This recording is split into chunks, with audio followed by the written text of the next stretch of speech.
Ďakujem pekne, ďakujem za pozvanie a povedať príbeh o slovenskom Slova Global Network. Slova Global Network je platforma, ktorá prepája profesionálov globálne a snaží sa ich prepojiť s slovenským verejným priestorom. Ja som človek z biznisu, ja som spoluzakladateľ finančnej skupiny IPM Group a my prinášame na Slovensko technológie, talenty a vytvárame ekosystémy okolo odvetví ako elektromobilita, baterky, možno ste počuli o baterkárni na Slovensku okolo firmy Inobat, alebo v čipových technológiách, data processingu okolo firmy Tachiuma.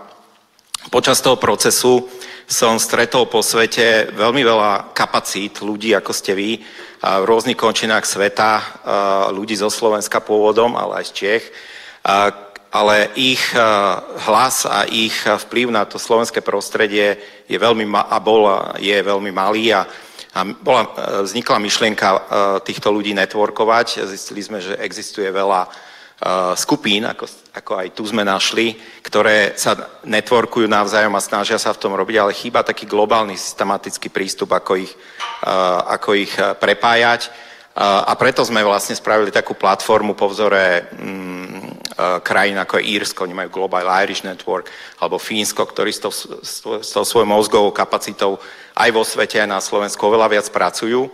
A snažíme sa tých ľudí zviditeľňovať do toho verejného priestoru, ich príbehy, inšpiráciu, aj konkrétne riešenia, aj konkrétne skúsenosti, ktoré majú, zvýrazniť ich hlas. Poviem vám trošku aj potom o motivácii, prečo to robíme, a hlavne na Slovensku, v druhej časti môjho príhovoru. Ešte by som vám možno povedal také detaily toho, že ako to robíme, lebo prvorade je poznať, kde títo ľudia sú a v akých skupinách sú zorganizovaní. Takže vytvárame takú globálnu databázu, kde sa prepájame s rôznymi spolkami a so skupinami aj pomocou veľvyslanectiev a identifikujeme týchto ľudí, motivujeme, inšpirujeme a potom prinášame ten ich hlas na Slovensko aj pomocou odborných fór, kde ich zoskupujeme do tém, ktoré sa v krajine diskutujú, respektíve riešia, aj v rôznych ministerských skupinách, medzirezortných a podobne. No a máme takisto summit, ako je aj toto vaše sympózium, kde sa prebudí tá inšpirácia, energia a zaznievajú tie príbehy a tie možné riešenia k tým konkrétnym témam, ako je napríklad aj vízia krajiny, to znamená dlhodobejšie perspektívy, oni prinášajú skúsenosti z rôznych iných krajín. A vlastne prečo je to dôležité, je, že v tom, a teraz pár slajdov budem mať o tom, ktoré nie sú až takto pozitívne, je o tom, že to prostredie, hlavne teda ja budem hovoriť o Slovensku, nie je úplne priaznivé to spoločenské prostredie z hľadiska dôvery, z hľadiska kritického myslenia a nakoniec aj z hľadiska príjmaniu nejakých nových myšlienok. Ešte teda, ja som prišiel práve sem z nášho summitu, ktorý sme mali tento týždeň. Našťastie sa nám to neskolidovalo, tak sa mi to podarilo, kde sme teda diskutovali práve tieto témy. No a teraz už k tým motivátorom alebo dôvodom, prečo si myslím, že je veľmi dôležité, aby hlas ľudí ako ste vy bol na Slovensku vypočutý, rezonoval vo verejnom priestore a aj v odborných fórach.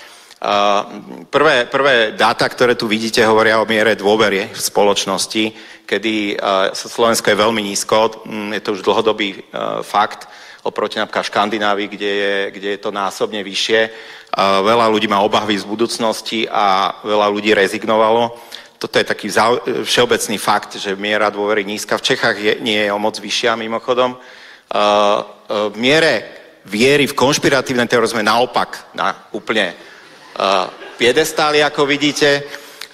Tieto dva faktory sú ešte umocnené tým, že v miere tradicionalizmu, tu vidíte tam úplne vpravo, zasa vyskakujeme, toto je, neviem, či to vidíte, ale je to, že ako nás ohrozujú kultúry západné, to je tá bledomodrá, kultúra Európskej únie alebo Spojené štáty je fialová.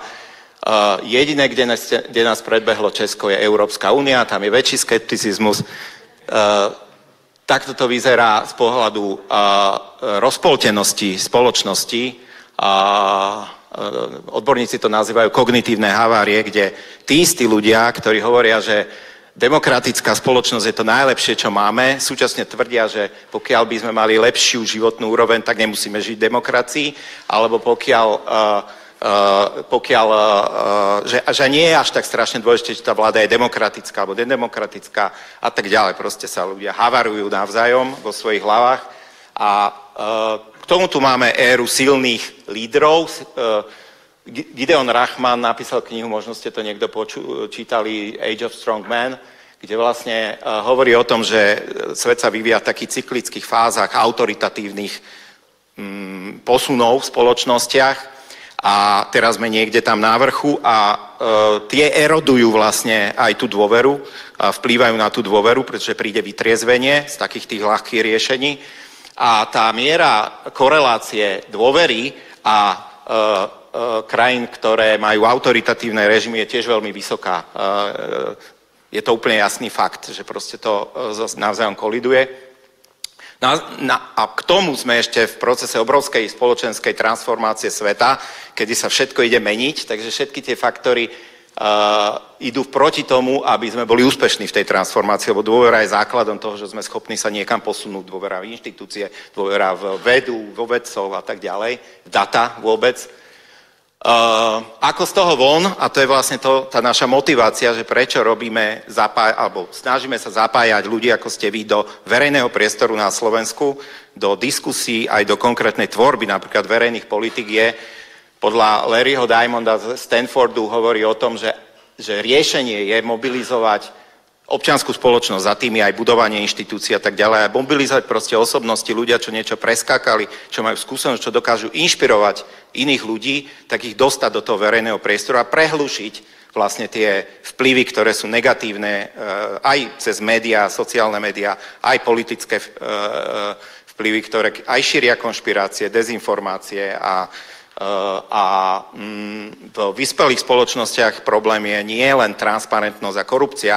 On hovorí, že toto samé, len zníženie transparencie korupcie nezvýši mieru dôvery, ale že práve zapojenie a vlastne emancipácia tej občianskej spoločnosti a osobností v nej, nie politikov len, ale odborníkov, pomôže zvýšiť vlastne dôveru spoločnosti a dá fundamenty preto, aby tie transformácie boli úspešné. No a teda vraciam sa k tomu, že prečo robíme to, čo robíme. To angažovanie odborných ľudí má veľa aspektov. Jednak samozrejme je to budovanie aj celospoločenského dialógu založené na dátach, na vedomostiach, skúsenostiach, budovanie inštitúcií. Je to dôležité pre úspech transformácie. My máme taký dobrý príklad z hokeja. Napríklad my sme mali na minulom samite Craiga Ramseya. Tí, čo ste zo Slovenska viete, to je náš hokejový tréner, taký, ktorý priniesol taký nový duch do hokeja, takú odbornosť, inšpiráciu a hneď sa slovenský hokej povzniesol a on nám rozprával o tom, že stačí kritická masa lídrov, nejaké základné skúsenosti a vlastná cesta a potom sa dostavia, samozrejme ťažká práca za tým a dostavia sa výsledky. Potrebujeme šíriť teda takúto kultúru angažovanosti, že každý z nás je zodpovedný za to verejné dianie a nemôžeme to nechať na niekom, koho si zvolíme. Takto nefungujú tie vyspelé spoločnosti. No a som späť vlastne v tom Slovak Global Network.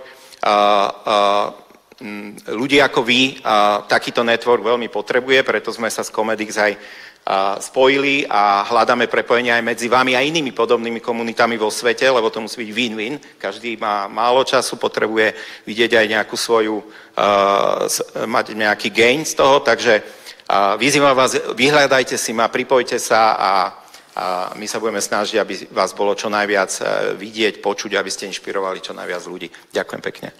Díky.